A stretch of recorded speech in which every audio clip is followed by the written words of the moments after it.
Welcome, metalheads, to Heavy Metal Philosophy with John Barbas. I'm John Barbas, and today we have a very special episode. If you've listened to the past two episodes, you know that I wanted to do a new kind of show. I obviously still want to do the philosophy shows and the album reviews, but I wanted to do a show that sort of combines the two in the meantime. So, introducing a new series from Heavy Metal Philosophy, The Philosophy of, band name here. I will do the philosophy of various different bands in the metal genre, and I will do a deep dive on them thematically and lyrically, sonically.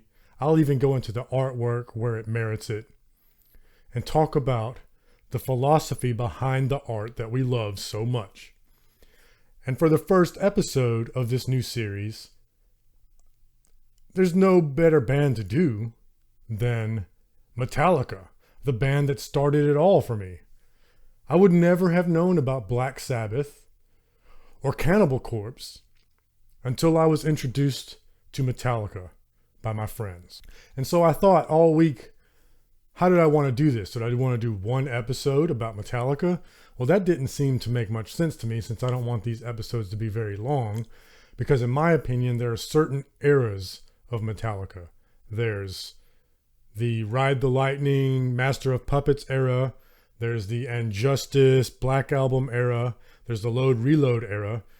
And then there's the Saint Anger era, and then the post Saint Anger era.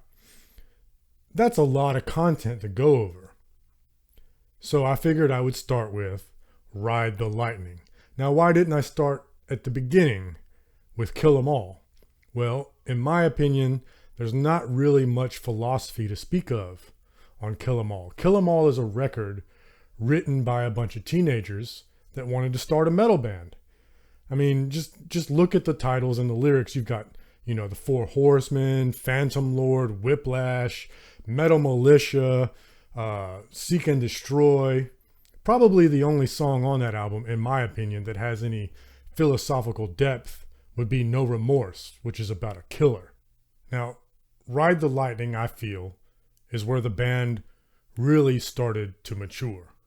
Now, don't get me wrong.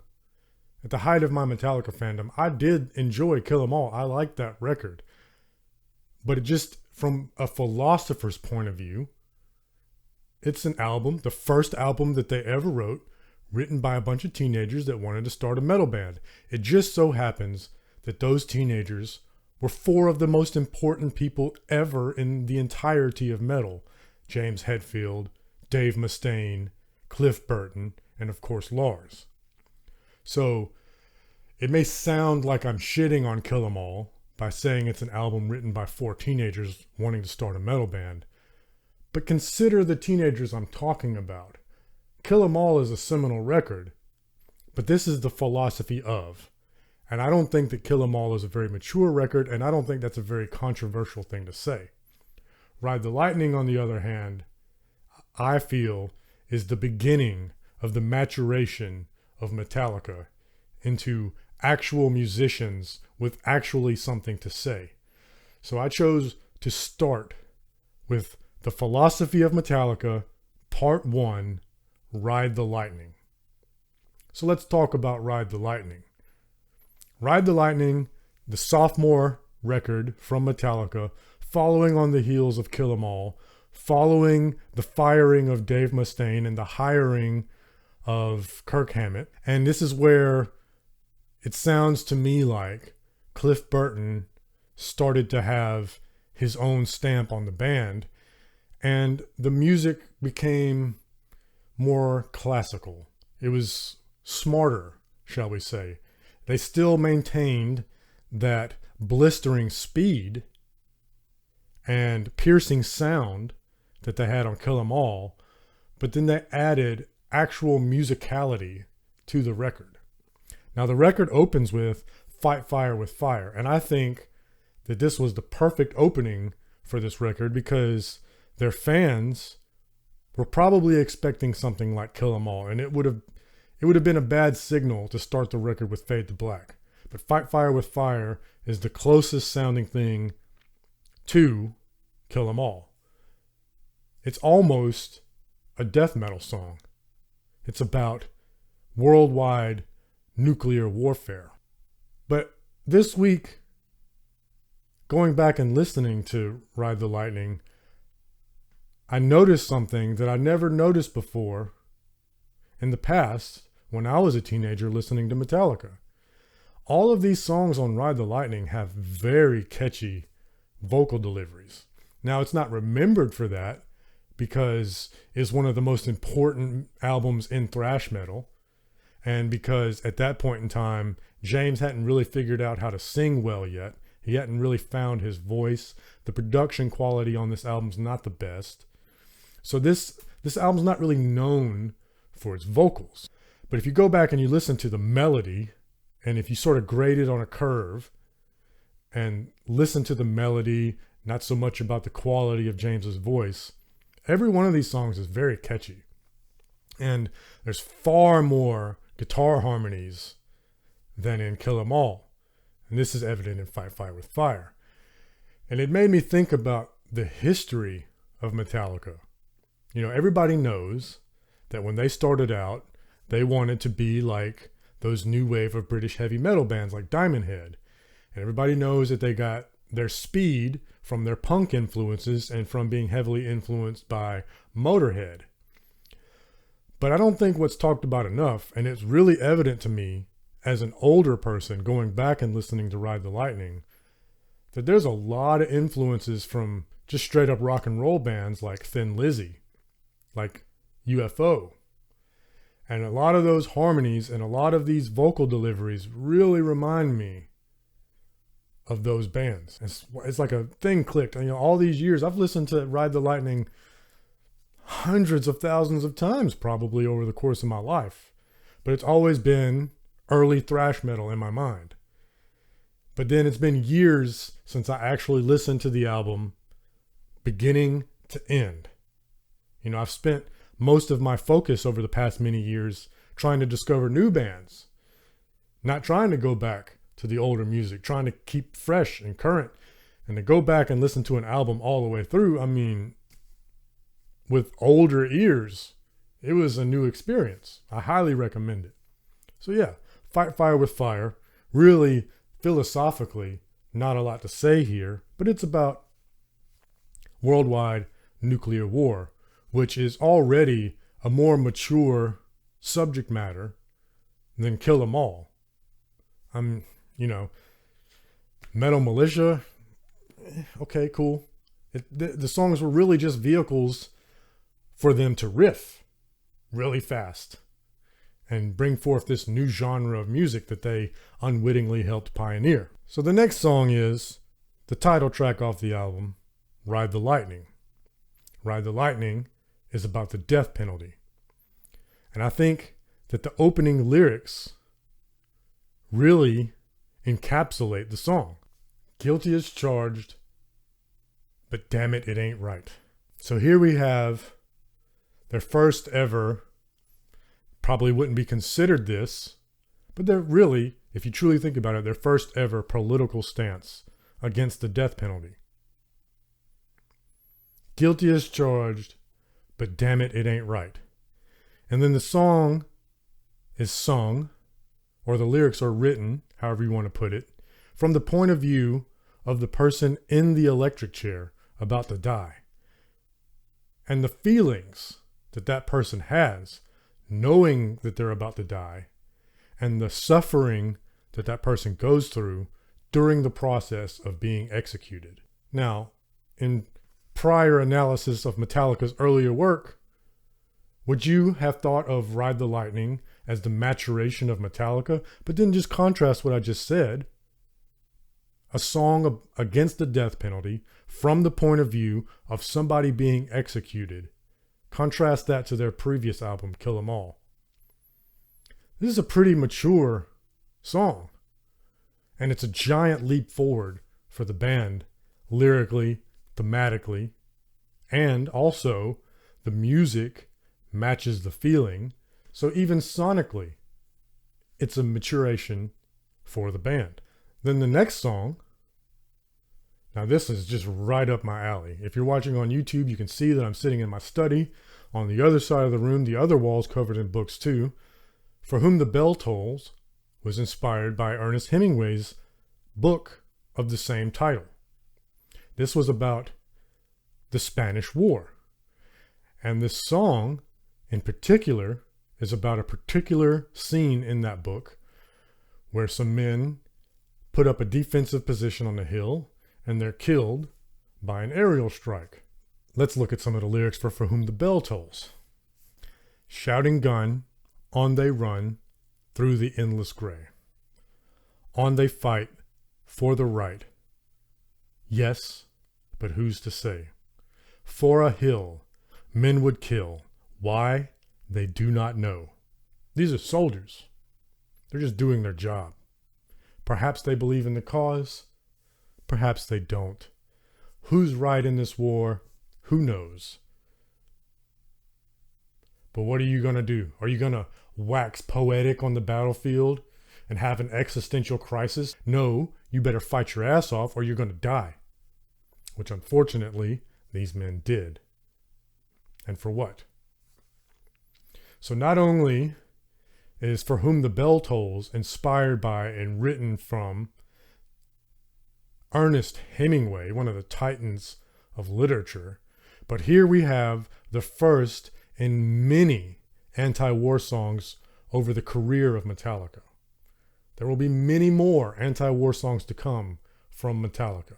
Then, as if that isn't heavy enough, subject matter-wise, not just the riffs, no pun intended, the next song is Fade to Black. Now, at the time, this was a bit controversial because this is almost a power ballad. These guys are supposed to be thrash metal, the dudes from Kill 'Em All, the guys that don't play slow at all. And not only do they play a little bit slow on this song, but there's clean passages. And it's about suicide, which also started a bunch of controversy that could be a whole other episode about some poor teenagers. But we'll set that to the side because we need to stay on topic. Fade to Black, the first of many change of pace songs, is what I like to call them throughout Metallica's career. Every album has what I like to call a change of pace, because you can't just speed pick the low E string the entire album and expect the listener to stay engaged. There need to be peaks and valleys for the album to be dynamic and engaging. That was, if you go back and listen to my Cannibal Corpse review, that was my only complaint for the Titanic Cannibal Corpse record this year, Violence Unimagined. My only complaint was that there was no change of pace song on this album like there was on previous albums. I don't need a power ballad. I don't need a love song. I don't need some classical interlude. It can still be heavy. It can still be distorted. It just needs to change the pace slightly to give the record some sort of dynamics. And that's what this song does, Fade to Black. And that also, as we mentioned, it's a song about suicide, about hopelessness and helplessness. And despite the drastic about face that Metallica did with this song and the controversy it created amongst the fans, in my opinion, this isn't a power ballad because there's really no chorus to speak of. There's a verse, and then what you might think is a chorus and another verse, but then there's no next chorus. It's a complete change in the song that goes to a heavy outro. So where's the chorus there? What would you consider the chorus? There's no part that repeats other than the two verses. That's progressive. That's progressive metal. Coming from these thrash boys, fresh off the heels of Kill 'Em All. Fade to Black. Very much a big step up in maturity and musicianship for Metallica. You know, we take these things for granted 30 years later listening to this, but put yourself in the times as a young person listening to this album for the first time. It was groundbreaking. You couldn't believe that they were doing this. Now, the next song is Trapped Under Ice. And to me, it's kind of like the songs on Kill 'Em All. They came up with a great riff. We got to put some lyrics on this thing. And they talk about somebody being trapped under ice. And it's pretty metal, you know. It would be brutal to die that way. But I really don't have much philosophy to add to this song. It's a song. The riffs are awesome. The vocal delivery are catchy, but it's not as heavy subject matter wise as the previous songs we mentioned. It's not as mature, I'd say. You know, I could probably do some mental gymnastics and say it's a metaphor for feeling trapped. Okay, but there's already a song like that on this album, so let's go to that next. The next song is Escape, which is one of the catchiest songs on the album.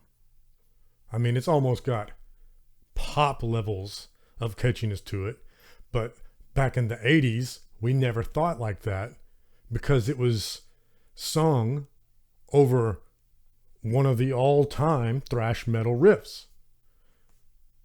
And in this vast catalog of hits, not just radio, but amongst metal fans, hits in Metallica's catalog, Escape gets forgotten about. But go back and listen to Escape. That is a supremely catchy song. Again, it suffers from the poor production value and the fact that James hadn't quite found his voice yet. He hadn't quite got that classic, that iconic Hetfield growl yet. But these lyrics are all about feeling trapped in society and wanting to break free and not wanting to conform and wanting to live your own way despite what other people think and whatever constraints there are. So let's read the lyrics from the chorus. Out for my own, out to be free.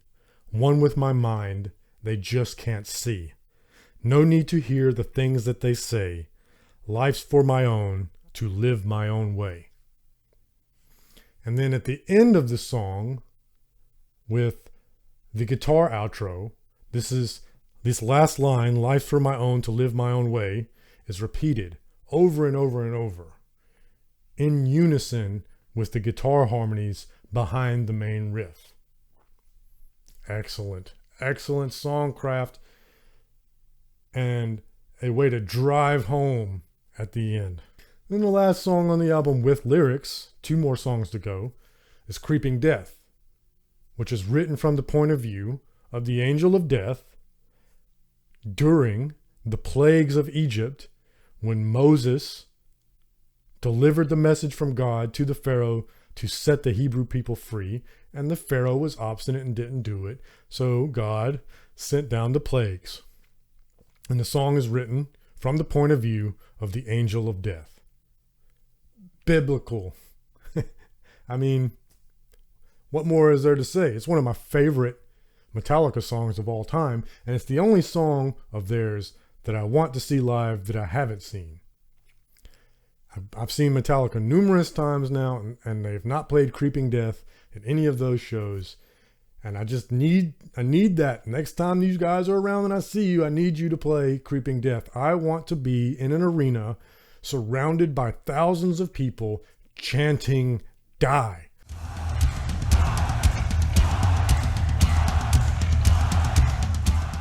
That's one of my favorite riffs, one of my favorite breakdowns, one of my favorite bridges, one of my favorite gang vocal passages from early thrash metal, bar none, Creeping Death.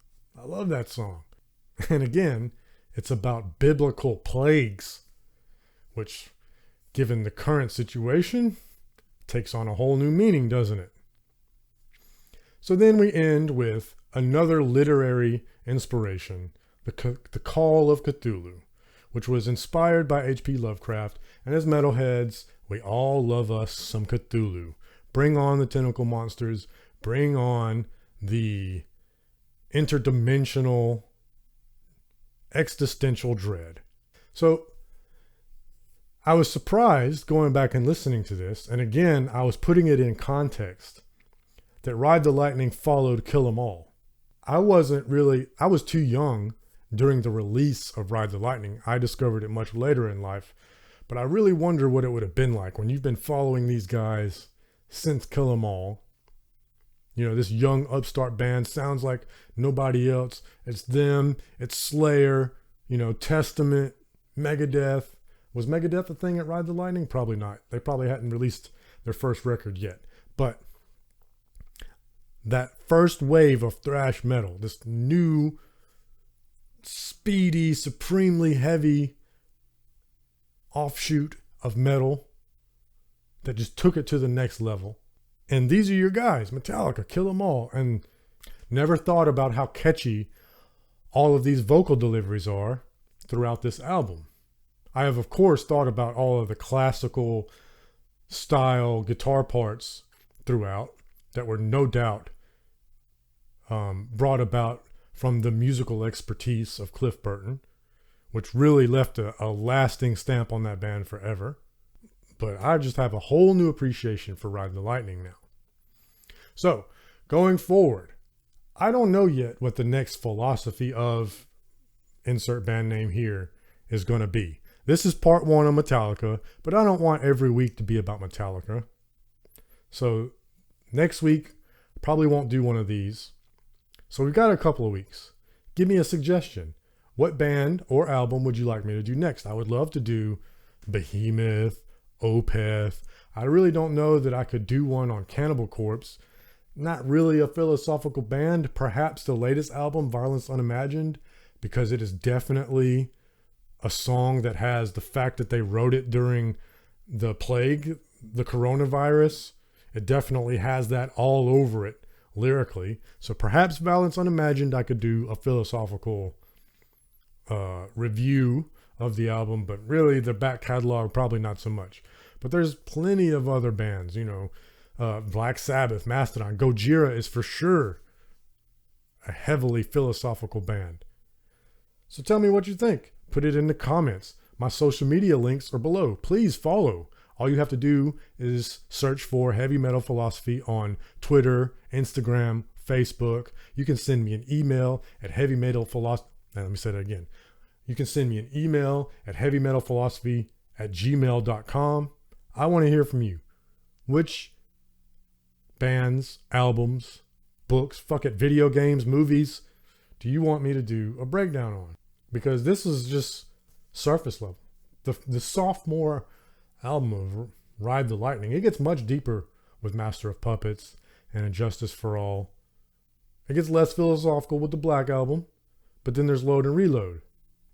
And then, of course, there's other bands that just are far more, you know, not to shit on Metallica, but just clever. Like they want to be more cerebral. It's a choice.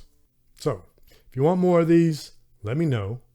Please hit that follow or subscribe button, depending on which service you're using to hear this.